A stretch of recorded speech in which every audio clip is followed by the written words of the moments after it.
When the Civil War erupted in 1861 down at Fort Sumter, our little state of Kentucky was divided. We had many people with sentiments toward their southern neighbors as well as toward the northern folk, because many were for the Union, but many were also for the involvement of African American slavery. Our state had quite a few slaves in it, and we also bred African American slaves to sell down south, so it was quite a lucrative thing. But here in Kentucky, in the capital city, Frankfort would be the only northern capital taken over during the Civil War. In 1862, the Confederates came into Frankfort, Kentucky, with the idea of taking over the state. The President of the United States was concerned that the town of Frankfort, the capital of Kentucky, the state that he was born in, and also the state that Jefferson Davis was born in, that it was not being properly protected. The way that the Union organization got their supplies, they were sort of headquartered in Louisville, Kentucky, they got their supplies from the railroad. Railroad ran out of Cincinnati, down to Cynthiana, to Lexington, to Frankfort, and on over to Louisville. Well, the Confederate guerrillas, raiders, would obviously tear up the tracks and destroy the bridges and give all sorts of problems, and they would disrupt the supply lines. So consequently, it was really a tough time here in Capital City. So they wanted to put in a fort. But in 1863, in the month of March, as you can see here, they built this earthworks fort that you see right here in the Leslie Morris Park. The earthwork was about 12 to 15 feet high. You'll notice there are trees on this now, and that's really left there for erosion purposes, so we don't lose any more of the hill than we do. If you'll look here to the right, you'll see inside the fort here a group of stones. That pile of stones, we surmise, is from one of the magazines where they would have kept the ammunition and the shells that they would need to fire from the cannons. This fort, built in April of 1863, actually during the month of March, and finished in early April, this really only had 3 cannons. They actually took the dirt and just kept scraping it up until they made the mounded wall. There would be a log platform along the way where a soldier could stand and just barely be able to see across the ridge of the fort, and he would be able to fire. And as you look at these other holes, we have another potential magazine, is what they call the ammunition dump, in this area here.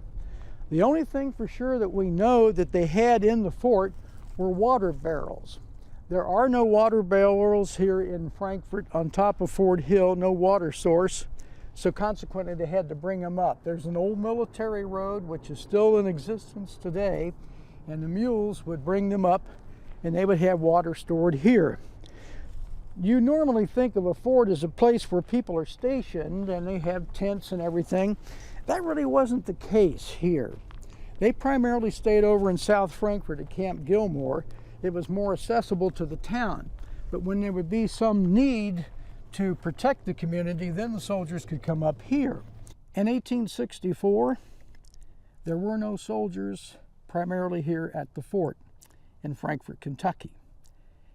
John Hunt Morgan, who was a Confederate raider, he had made several raids throughout Kentucky and up into Ohio. In 1864, he realizes that the South is probably going to lose the war. So instead of being John Hunt Morgan's raiders, they become John Hunt Morgan's robbers. 60 miles to the east of us at Mount Sterling, Kentucky, they robbed the bank there of $60,000 in gold. Not for Jeff Davis's treasury, but for their own back pockets. And they not only desolate the town of Mount Sterling, but then they head in a westward fashion toward Winchester, Kentucky. And there they burn the town and rob the banks. And then they come to Lexington, Kentucky, and do the same thing in John Hunt Morgan's own hometown. Next stop, Frankfort, Kentucky. Governor Bramlett realized that they were coming in this direction. He realized we did not have any fortification in terms of soldiers to protect our community. So consequently, he rang the bell at the Franklin County Courthouse, and the community at large came down. And he explained to them the situation and said, "We need your help." Well, they received about 140 volunteers. 40 would be inside the earthworks fort, and the other 100 would be scattered throughout the town in strategic locations. Now, when they got set up, they had a cannon right about in this spot, because they knew it was potentially possible that maybe coming up this draw would be the enemy. Up here at the fort, where we talked about the cannon that can be shot 2.5 miles, that was a cannon there. And then there was another cannon right over there where that little area is, with the platform, so you can see. So we had basically 3 cannons. Inside the fort were primarily school teachers and shopkeepers and preachers and farmers from Peaks Mill, just local town citizenry who had agreed to help out. One of those on hand happened to be John Marshall Harlan, who would later become a Supreme Court justice and have a real influence on our country. But he was here, his father had died, and he resigned from the Army and came back to settle his father's estate. And he was up in that fort, and when the local folks were manning the cannon, he said, "Oh, wait a minute, you're aiming it very closely toward where my father's home is, so let's move it a little bit." So consequently, we had that story from his wife's memoirs, a very interesting booklet that she put together years ago. So here in town, you had people inside the fort waiting. On June the 10th, a Friday, at about 6:30, 7 o'clock or so, the screaming rebel yell was heard from down in this draw. About 200 rebels came right up alongside this rock wall, and they didn't expect at all to see anyone in the fort. They thought they were just going to be able to take over this spot, station their men here, and then take over the town. The idea being to destroy the arsenal, to destroy the courthouse, and to destroy the old Capitol building.